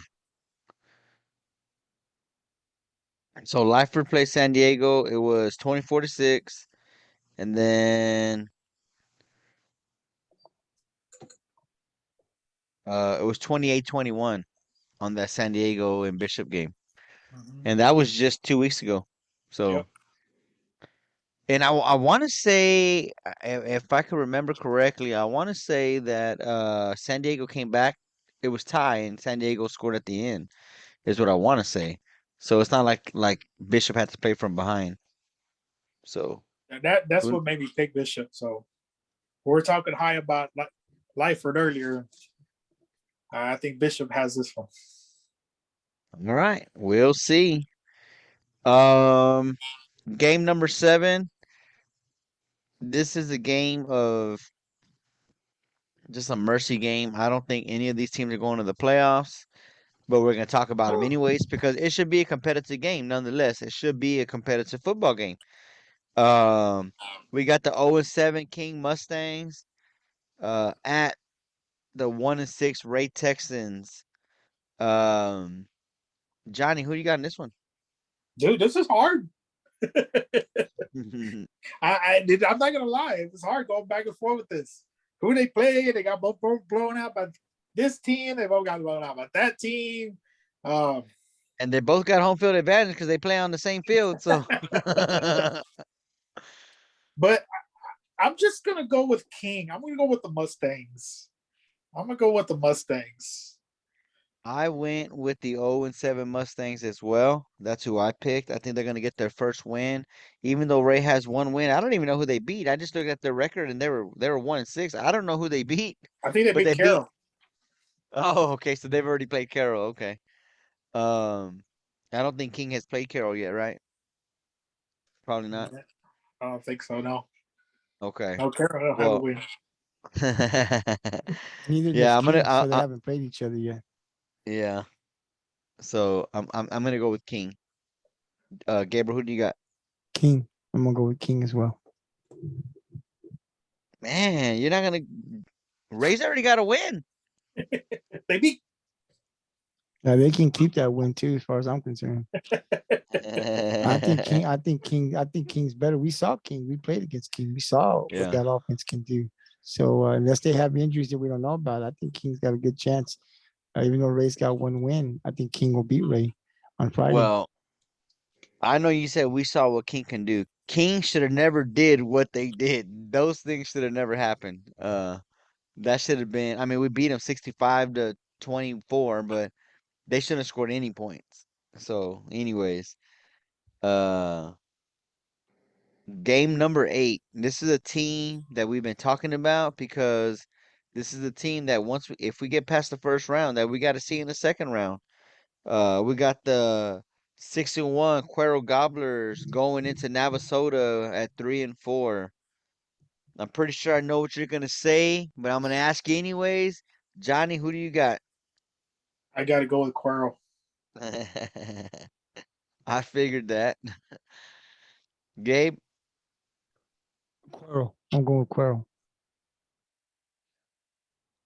So you don't And want I to give think we're going to start from here on out on the gridiron. We're going to start paying closer attention to Cuero and more teams in the region, 13, 14, 15, and 16. We'll talk a little bit more about these guys and see what they're doing out there. The season's coming to an end, and we've got to find out, what they've got down there. So we'll be talking more about Cuero, but they've been very impressive this year as far as so they've got one loss, and I think they're going to be tough.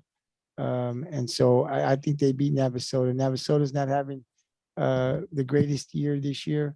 And I think Cuero is going to beat them. But it's going to be very interesting to talk about this game right here next Monday because I want to see where Navasota stands. But Cuero definitely having a great season, and they're going to make some noise in the playoffs. Yeah, Cuero's another team like GP.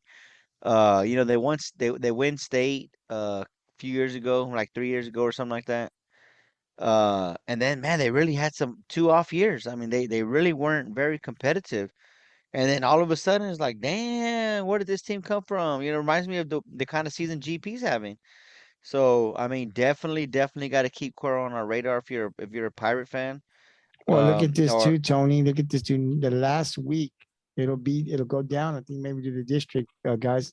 Johnny, correct me if I'm wrong, but it's gonna be Smithville and Cuero, the very last game of the regular season. So that'll be a good one too. But we've seen Navasota, and we know what Navasota can do. We played them last year, So we know they're good down there too. So it's I mean, it's gonna be a good one. I think Cuero takes it, but I want to see how competitive Navasota can be with a team like Cuero and the way they're playing this year. Yeah, well, I got Cuero as well. But I'm really surprised that Navasota is 3-4. I mean, it's not like they were a great team when we played them last year, but they were a young team. I remember looking at their roster, and I think their quarterback and their main running back were both juniors. So I was expecting them to be a little bit better, but I didn't really pay attention to who they played. I just picked Cuero because of how hot Cuero is right now in this game. So my state game, the state game that we picked, this is a good game. And we had a conversation about this earlier in the podcast. We got the 5-1 Navarro, were they Panthers? Panthers, right?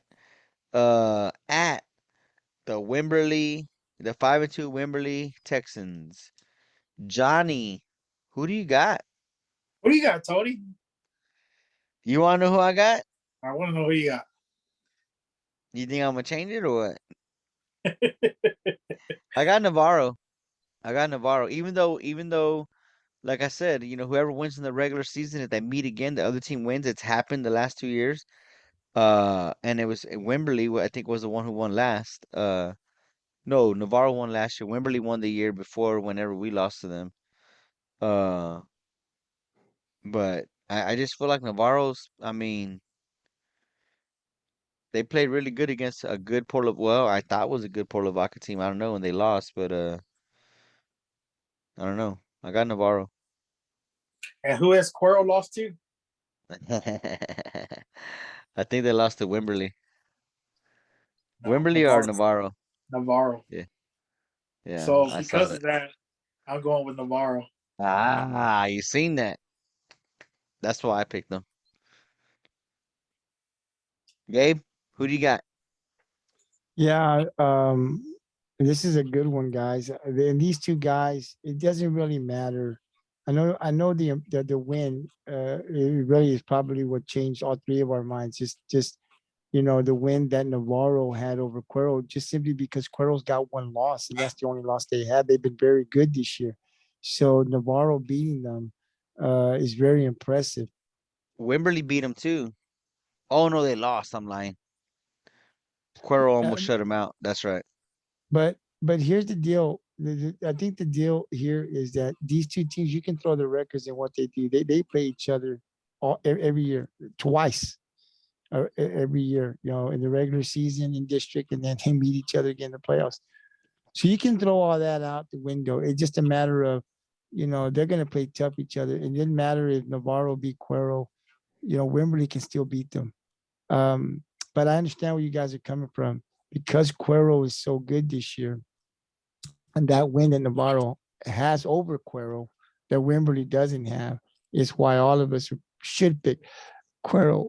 And so, uh, I mean Navarro over Cuero. So I'm gonna go with you guys. I've got to pick Navarro. Although it wouldn't surprise me, guys, if Wimberley takes this win. I mean, I think it can go either way, but I'm This gonna is go with like a rock. Navarro. This is like a Rockport-Fulton game right Yeah, here. it's. I mean, Wimberley. It doesn't really matter. I know we haven't seen these guys play this year yet, so because of that win, we're talking. You know what? Hey, um, we're going Navarro because of that win over Cuero. But man, I'm telling you, when Wimberley and Navarro play, it's anybody's game. And I think it's going to be another good state game. That's our state game, right? But I'm going to go with Navarro, but would not be surprised, guys, if Wimberley beats them because these guys know each other real good. They know their strengths and they know their weaknesses. So this game will come down to execution and who can execute better to win this game. Yeah, I think Johnny said it right. I think this is another Sinton Rockport rivalry, something of that caliber. But you look at who Wimberley has played though. They play Lampasas, which was in that 5A uh district, and they were in the playoffs. I remember Miller had to play them, and they were ranked pretty high last year, and they beat them 45-21. Canyon Lake was another one of those 5A teams that was in the playoffs last year, and Wimberley did beat them. At Fredericksburg, they beat Fredericksburg 30-16. Another good team. So, I mean, It's really tough to pick who's gonna who to go for here. You know what I mean? The the teams that both teams have played or have been pretty good, and their losses have been to really good teams. So this could go either way. I agree. I'm just putting all my eggs in one basket just because of that Cuero game. But I mean, Wimberley has played some tough opponents, so I would not be surprised if Wimberley wins this game. So we will see, but I do have Navarro in this one as well.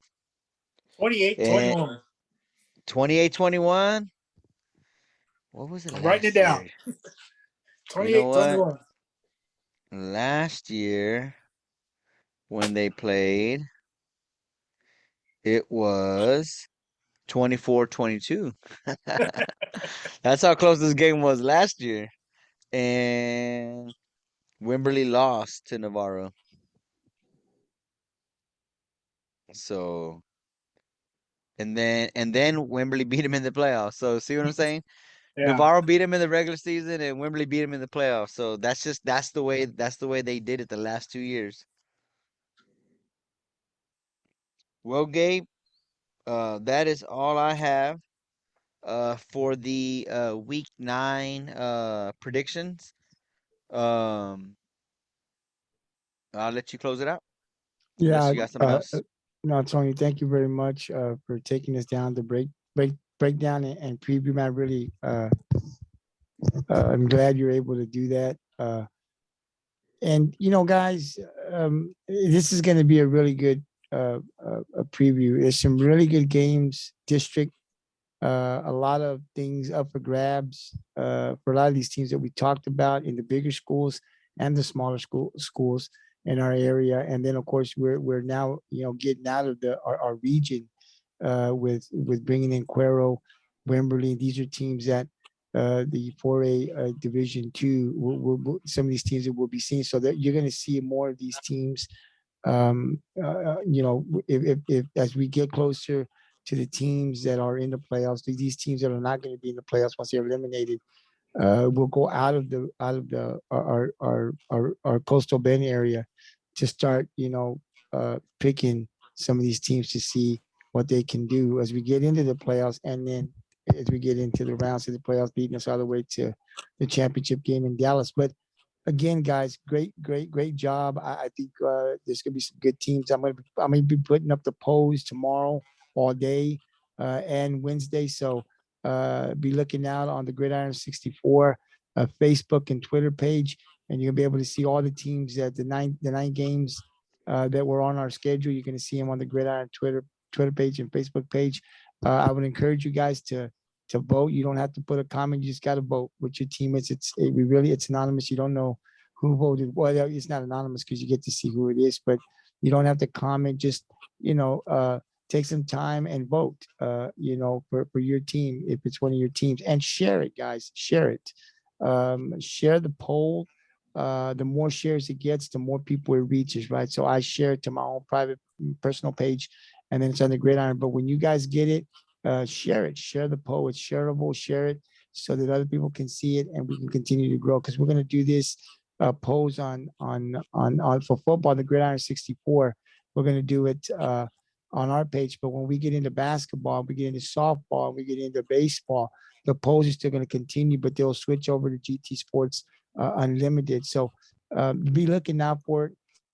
Be looking out to vote. It's a lot of fun, and let us know who you think is going to win. If it's your team, obviously you should be supporting your team. So be looking out for that. We're going to be GT Sports.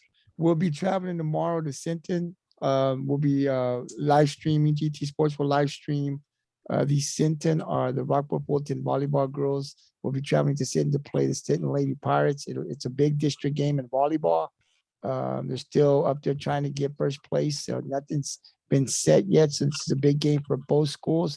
So GT Sports will be up there. Game time, I think, is scheduled to start at 7. We'll be there to go live. So if you can't make the game, be looking out at GT Sports. You can catch the game there. Hopefully reception will be good. We won't have any internet issues, but definitely looking forward to making plans to be there to live stream the game. Two great volleyball programs going at it. still trying to get and see who's going to get the district title this year. So we'll be there on Tuesday. And then on Wednesday, of course, we do the Rockport Pirates breakdown, football, volleyball. Johnny talks about his breakdown. Steve will be back with us tomorrow, and he'll be breaking down over the weekend our youth football team and what they did. So Tony will lead us in that as well. But for the first part one of the interview, we'll have Coach Melissa Reyes. She's our middle school coordinator. She's also, I mean, not the coordinator, she's the middle school coach. And she's coaching, I think, our 8A volleyball. These girls are undefeated, so she'll be shining some light on what they're doing down the middle school level, and definitely be talking about the volleyball program. And I think from what I saw, guys, all eighth grade and seventh grade are both with winning records, with eighth grade, I think, undefeated. So tune in to hear what Coach Reyes has to say about her program and what the volleyball girls are doing in the middle school.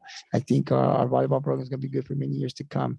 And then, of course, on Thursday, we'll be, I think we'll be here at home. I think I'll be live streaming the freshman game. I think JV plays out of town.